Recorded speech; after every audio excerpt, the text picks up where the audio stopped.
Welcome back to the Black and Gold Report. We're now joined by head men's soccer coach Phil Heinzen. Coach, welcome back to the show. Thank you.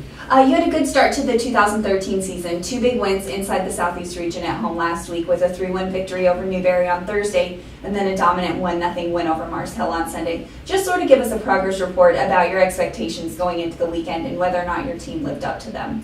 Yeah, it was two wins. The game against Newberry, we didn't play particularly well. A little bit of nerves, adjustment to the first game. And it was very hot also, so we were just happy to get through the game yesterday against Mars Hill.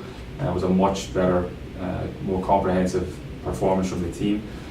I think we dominated the game completely. Unfortunately, we got a red card late, which Mars Hill also did, which changed the game slightly, but I think overall it was a pretty comfortable victory. And let's recap last week. We'll start with the Newberry game on Thursday. 2 goals by James Casserly and a rather dominating performance over the Wolves. You weren't really satisfied with your team's performance despite the 2-goal win.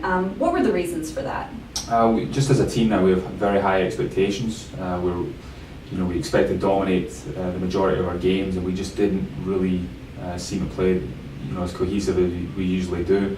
And I just think again the Heat had a part in this, but we've got high expectations, so we expect more from ourselves. I expect more from the team, and hopefully we'll get that moving forward.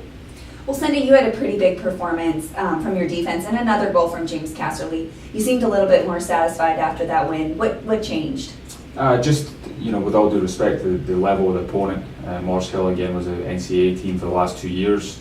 They're a team that was probably better than we were last year, even though we managed to get the result against them in NCAAs. So again, they're going to be one of the best teams in the region, so to get a win against a team of that level was very, very important.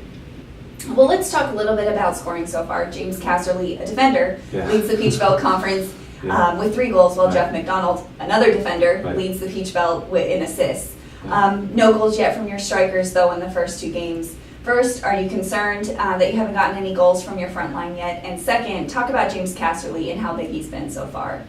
Very important. Again, first question, no, I'm not concerned at all. The goals are going to come. We scored a lot of goals in pre-season as well. But it's just we spend a lot of time on set pieces. Set pieces are very important in our game, and obviously we're very strong physically in the air. So it's something we're going to continue to do, and hopefully we'll continue to score goals. And James maybe will be the leading scorer in the conference. Well, let's go ahead and look at some highlights from the game. Can you talk to us about what we're about to see? This here is the first goal, I believe, against Newberry. It was a cross from Jeff McDonald, and James basically a flick header at the back post. Basically, just allowed the pace of the ball just to kind of redirect the ball back into the back post across the goalkeeper, and really the goalkeeper has no chance with that because the pace is all in the ball. The second here is a throw-in that we played short, and then the cross came in from Payne Clark, and then it was some of our defenders challenged the goalkeeper and it just dropped for Rico, and Rico just had a simple tap in on the goal. This is the third goal against Newberry, just a simple corner kick from Jeff to the back post, and again James just jumped above the defenders and just redirected the ball back to where it came from. This here is a free kick at the edge of the box here that Adam Smith's taken. He was very unlucky here. The keeper actually makes a good save, and then the ball ends up coming back out, getting cleared, and then I believe it's Reese. Yeah, Reese comes onto it and just a little bit unlucky, just leans back, the ball goes over the bar, but another good scoring opportunity against Newberry. This one here is the goal against Mars Hill yesterday. Great ball by Jeff and an excellent header by James. Keeper had no chance, just too much power. Very good pace on the ball, and then the redirection with the power, just the keeper basically has no opportunity to get a hand on it.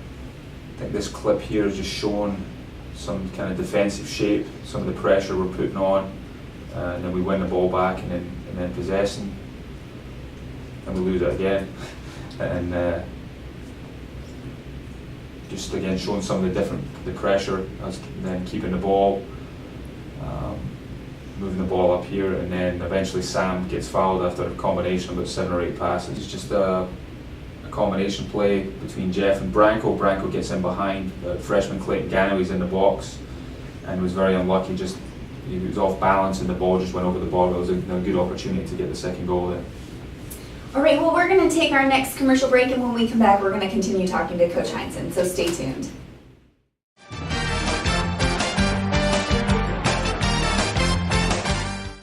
The University of North Carolina at Pembroke was founded in 1887 by American Indians to provide education to the local community to ensure a pathway to success. Today, we're part of the world-renowned University of North Carolina system, but the spirit of our founding still guides us. Our strong academics are exemplified by standout programs in education, athletic training, business, and nursing, and by students working with professors on groundbreaking research. Explore the brave spirit today.